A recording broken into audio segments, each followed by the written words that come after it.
अस्सलाम वालेकुम। जो आप ये प्लांट देख रहे हैं इंडोर प्लांट है, कुछ इसमें ये है चीकू का पौधा, फल लगा हुआ माशाल्लाह है भाई। बड़े पौधे लेने की बजाय आप छोटे प्लांट्स लिया करें, उनमें भी फ्रूटिंग हो जाती है छोटे प्लांट्स में। ये हमारे पास ये प्लांट है, ये हो गया ये चाइना पाम हो गया, मार्जिनेटा, लाल परी तोता, इसे तोती पर भी कहा जाता है। और जो इनमें मेन चीज़ है वो ये है, ये देख लें, ये बात माशाल्लाह पहले इसमें जो फ्लावर का रंग होता है वो इस तरह का होता है, तो बाद में वो कलर इस तरह चेंज कर लेता है। अपना चेक करें, थोड़ा थोड़ा सा आपको हल्का महसूस हो रहा होगा।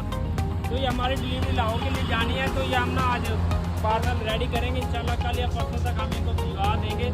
जो है कि हम खुद लगाने जाएंगे, हमें एक उधर से ऑर्डर कंफर्म हो गया है। तो अगर वीडियो अच्छी लगे लाइक करें, कमेंट करें, शेयर करें। और अच्छे अच्छे प्लांट्स लेने के लिए आप हमारी नर्सरी का विजिट क्या करें भाई, इधर आए।